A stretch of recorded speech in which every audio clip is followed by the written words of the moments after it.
Hello, friends. We're back in the tent today. Um, just a little thing, I like to ignore plants as much as possible. It's maybe not a good thing to admit, but I don't like a growing style that is just like finicky, that I have to be in the garden constantly. People think deep water culture is like that, but it's not, because if it was, I wouldn't choose it as a grow style. But anyway, we have true leaves, as I'll show you. And now that we have true leaves, we need to get some nutrients in there. You can kind of look at a plant and decide how healthy it is. You get to know plants as you grow more. So it's starting to look like maybe just a touch pale. I'd like it to see be a little bit greener, and of course, because I think it needs some nutrients at this point. So today I'm going to show you how I mix those nutrients up, and how I get them into the hydro bucket. It's been about 3 days since I've been in the tent, and here is the seedling that I'm talking about. It looks healthy, but we want to give it everything that it needs so it can thrive. Roots are looking great. Plant's looking great. So let's mix some nutrients. I have everything I need here, including Homie that likes to help me in the garden. We're going to be using UC Roots, Cocoa Cal, Veg A and Veg B, and we will need some pH down.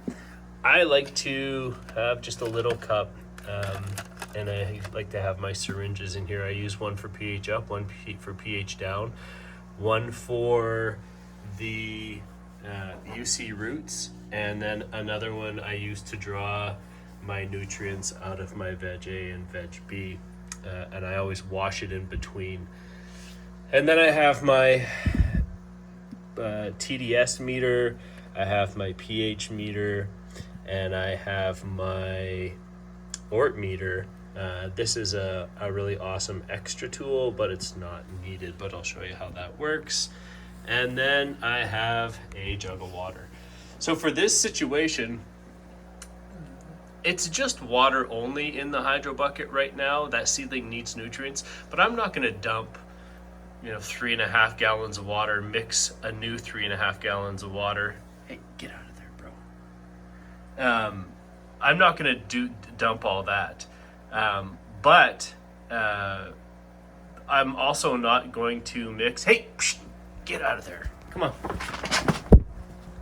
I'm also not going to mix directly in the hydro bucket. I never do that. So what we're going to do today, and this is what I will do, is I'll mix in here, and then I'm going to dump that into there once this is mixed, and then I'll balance the hydro. The way I'm going to mix this is for how many gallons are in the hydro bucket, not how many gallons are in this. Okay, and so what we can see is that for veg, this is calling for 1 to 3 milliliters per gallon, and we have about 3.5 gallons that we're going to mix for.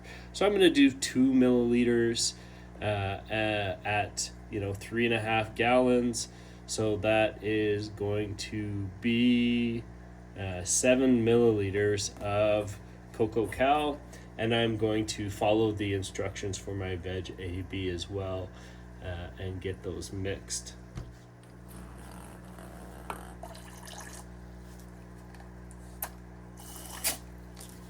I always mix my calcium, magnesium first, then I do my Veg AB. This Veg AB is 1 to 2 milliliters per gallon for early veg, so I'm going to do 4 milliliters, which is about a little over 1 milliliter per gallon for the 3.5 gallons of fluid in the hydro bucket. We'll add our Veg B in here. I really like these current culture nutrients. We saw these on our website, designed specifically for deep water culture. So I love that. They're very clean, high quality nutrient. And another thing I really like about them is that it's equal parts A, equal parts B. So it makes it really simple for balancing. Be sure you always shake them before you pull and add, and also clean your syringe in between so you're not contaminating your cocoa cow into the veg A and then your veg A into the veg B. And I think that kind of practice is going to kind of compromise your nutrients for long-term quality. So make sure you're at minimum give your syringe a little rinse and clean it out before you go dipping into the new one. Don't be double dipping. We have a pH of about 7 here, so I'm going to use some pH down. I'm going to get this to around 5.8, but not a big deal. Once we get this into the hydro bucket, we're going to balance it there. Okay, now that we have these, I didn't check the parts per million or anything of this.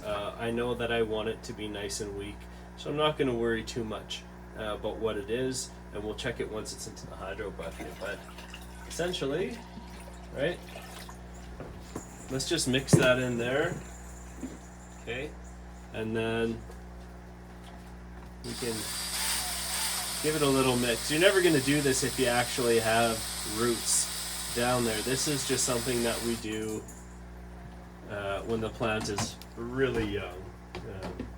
So then let's check our EC. Always remove your air stone when you're checking EC, just because it's going to be it's hard to check when it's full of bubbles. So we have an EC a parts per million of 360 on the 0.5 scale. So 357, that's about good. I think we want it somewhere around, definitely not over 4, even over 350 is pushing it for a small plant like this. But I'm pretty happy with that, so I'm not going to bother changing anything. That's an acceptable parts per million. And now let's check our pH. pH is important. Always we want to have a good pH. So as you can see, pH doesn't always stay exactly the same, and is one thing we have to change from time to time. So it is 3.65 in there, and we want to get it down to 5.8. So I'm going to add some pH down, a couple milliliters at a time, maybe a milliliter at a time. And the thing about doing pH down is take it easy. Keep notes as you're doing this from day to day. You don't want to put too much in on day one and then it goes all the way down, and then you're putting pH up the next day, and then it goes too far up. So go easy, and you can just adjust it day by day until you really figure out how much of your pH down it takes to dial it in, and just give it a day to settle as you get it down to your 5. The final thing I'm checking is my sanitization level with my Ort meter. Again, this isn't a required piece of equipment. It is a little expensive, but it is really awesome if you really want to be able to dial in a sanitized environment. This is basically telling us how sanitized it is. And what we will see is as we add some clear lines, we're going to see the ORP level, the millivolts is what it's reading, is going to go up. And we want to be somewhere over 400. We want to be kind of between 400 and 600. That's a sanitized level, but it's not really harsh. So as you can see, anything that's like in the 200s or even in the 300s is not enough. So I'm going to add some clear lines and get this up to around that 400 to 500 level. The thing about clear lines and these sanitizing agents is that naturally they will just dissipate. So even though you add it one day, it will just naturally become unstable, and within a few days it's gone and you have to add more.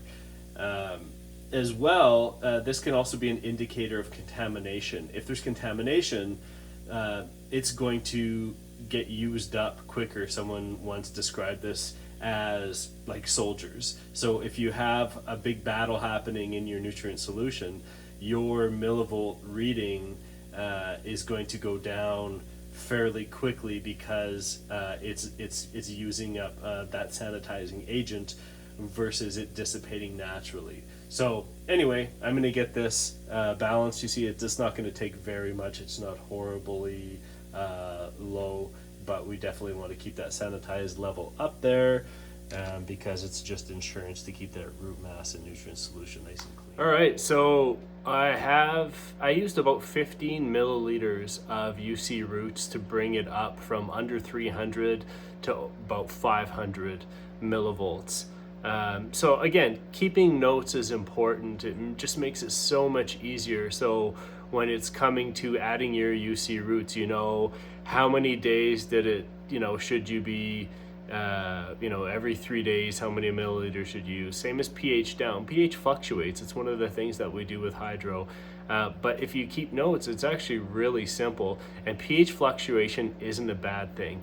People think that it has to be 5.8 and they're in there fussing with their nutrient solution daily. You need to chill.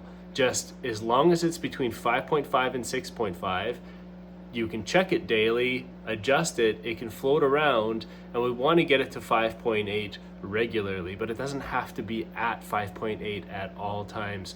That's just sucks if you're chasing pH around. So just chill out, relax, just go slowly. It'll all work out. My pH is around 6.0.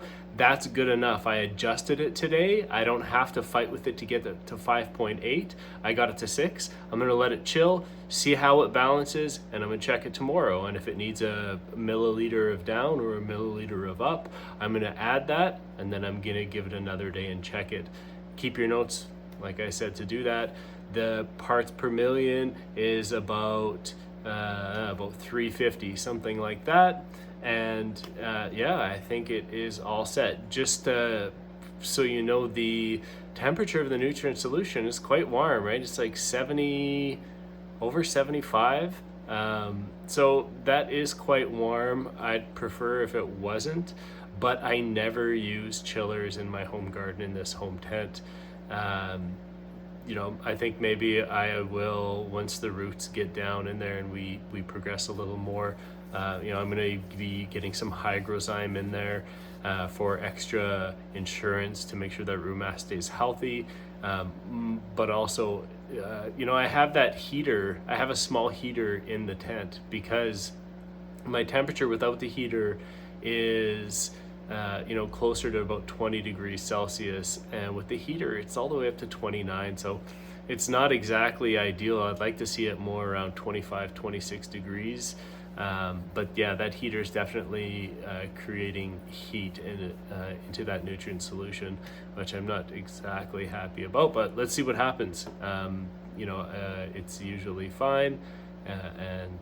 Yeah, so thanks for watching. I hope this was useful. You know, leave any comments or questions that you have. Yeah, let's check in a couple days as I go through the next few days. Like I said, I'm going to just keep an eye on that pH and keep an eye on my parameters, and let's watch this plant grow. Peace.